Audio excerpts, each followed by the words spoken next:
ହିତୋପଦେଶ ଅଧ୍ୟାୟ 16। ଅନ୍ତଃକରଣର କଳ୍ପନା ମନୁଷ୍ୟର ଅଟେ, ମାତ୍ର ଜିହ୍ୱାର ଉତ୍ତର ସଦାପ୍ରଭୁଙ୍କଠାରୁ ହୁଏ। ମନୁଷ୍ୟର ସମସ୍ତ ଗତି ଆପଣା ଦୃଷ୍ଟିରେ ନିର୍ମଳ, ମାତ୍ର ସଦାପ୍ରଭୁ ଆତ୍ମାମାନଙ୍କୁ ତୌଲନ୍ତି। ସଦାପ୍ରଭୁଙ୍କୁ ତୁମ୍ଭର କାର୍ଯ୍ୟ ସମର୍ପଣ କର, ତହିଁରେ ତୁମ୍ଭର ସଂକଳ୍ପ ସ୍ଥିରୀକୃତ ହେବ। ସଦାପ୍ରଭୁ ପ୍ରତ୍ୟେକ ବିଷୟକୁ ତହିଁର ନିଜ ଉଦ୍ଦେଶ୍ୟ ସାଧନ ନିମନ୍ତେ କରିଅଛନ୍ତି, ଦୁଷ୍ଟକୁ ହିଁ ଦୁର୍ଦ୍ଦିନ ନିମନ୍ତେ। ମନରେ ଗର୍ବୀ ପ୍ରତ୍ୟେକ ଲୋକ ସଦାପ୍ରଭୁଙ୍କଠାରେ ଘୃଣିତ। ହାତ ଧରାଧରି ହେଲେ ହେଁ ସେ ଅଦଣ୍ଡିତ ନୋହିବ। ଦୟା ଓ ସତ୍ୟତାରେ ପାପର ପ୍ରାୟଶ୍ଚିତ ହୋଇ, ପୁଣି ସଦାପ୍ରଭୁ ବିଷୟକ ଭୟ ଦ୍ୱାରା ମନୁଷ୍ୟମାନେ କୁକ୍ରିୟା ତ୍ୟାଗ କରନ୍ତି। ମନୁଷ୍ୟର ଗତି ସଦାପ୍ରଭୁଙ୍କର ତୁଷ୍ଟିକର ହେଲେ ସେ ତାହାର ଶତ୍ରୁମାନଙ୍କୁ ହିଁ ତାହା ସହିତ ଶାନ୍ତିରେ ବାସ କରାନ୍ତି। ଅନ୍ୟାୟ ସହିତ ପ୍ରଚୁର ଆୟରୁ ଧାର୍ମିକତା ସହିତ ଅଳ୍ପ ଭଲ। ମନୁଷ୍ୟର ମନ ଆପଣା ପଥ ବିଷୟ କଳ୍ପନା କରଇ, ମାତ୍ର ସଦାପ୍ରଭୁ ତାହାର ଗତି ନିରୂପଣ କରନ୍ତି। ରାଜାର ଓଷ୍ଠରେ ଦିବ୍ୟ ବାକ୍ୟ ଥାଏ, ତାହାର ମୁଖ ବିଚାରରେ ସତ୍ୟ ଲଙ୍ଘନ କରିବ ନାହିଁ। ଯଥାର୍ଥ ବିଶା ଓ ଦଣ୍ଡି ସଦାପ୍ରଭୁଙ୍କର, ଓ ଥଳିରେ ଥିବା ବଟଖରା ସବୁ ତାହାଙ୍କର କର୍ମ। କୁକର୍ମ କରିବାର ରାଜାମାନଙ୍କର ଘୃଣା ବିଷୟ, ଯେହେତୁ ଧାର୍ମିକତାରେ ସିଂହାସନ ସ୍ଥିରୀକୃତ ହୁଏ।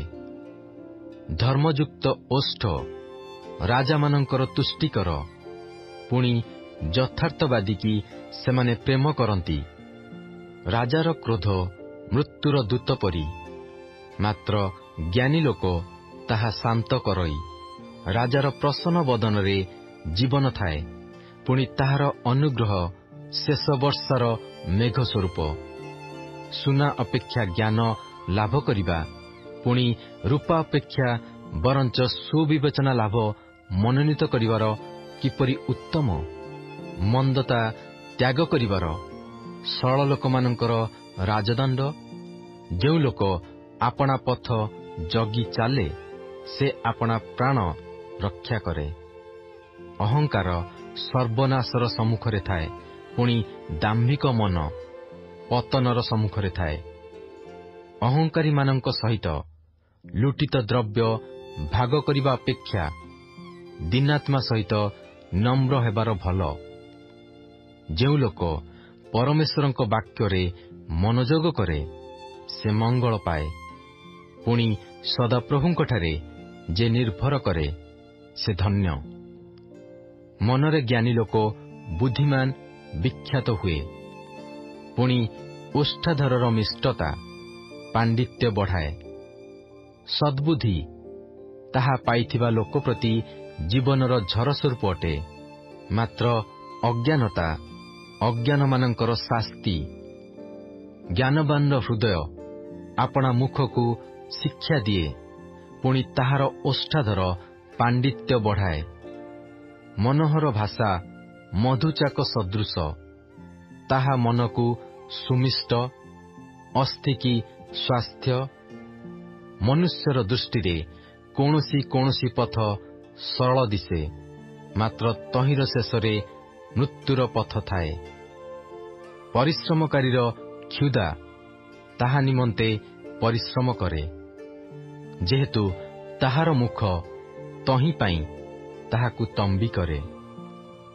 ପାପାଧମ ଲୋକ ଅନିଷ୍ଟ କଳ୍ପନା କରେ, ପୁଣି ତାହାର ଓଷ୍ଠରେ ଜ୍ୱଳନ୍ତା ଅଗ୍ନି ପରି ଥାଏ। କୁଟିଳ ମନୁଷ୍ୟ କଳି ବୁଣେ, ପୁଣି କର୍ଣ୍ଣେଜପ ବିଶେଷ ମିତ୍ରଗଣକୁ ବିଭିନ୍ନ କରେ। ଅତ୍ୟାଚାରୀ ଆପଣା ପ୍ରତିବାସୀକି ଭୁଲାଏ, ପୁଣି ତାହାକୁ କୁପଥରେ କଢ଼ାଇ ନିଏ। ଯେଉଁ ଲୋକ ଆପଣା ଚକ୍ଷୁ ମୁଦେ, ସେ କୁଟିଳ ବିଷୟ କଳ୍ପନା କରିବାକୁ ତାହା କରେ। ଯେ ଆପଣା ଓଷ୍ଠାଧରକୁ ଚିପେ, ସେ ମନ୍ଦ କର୍ମ ସିଦ୍ଧ କରେ। ପକ୍ୱ କେଶ ଶୋଭାଜନକ ମୁକୁଟ, ତାହା ଧର୍ମ ପଥରେ ପ୍ରାପ୍ତ ହୁଏ। ଯେ କ୍ରୋଧରେ ଧୀର, ସେ ବୀର ଅପେକ୍ଷା ଶ୍ରେଷ୍ଠ।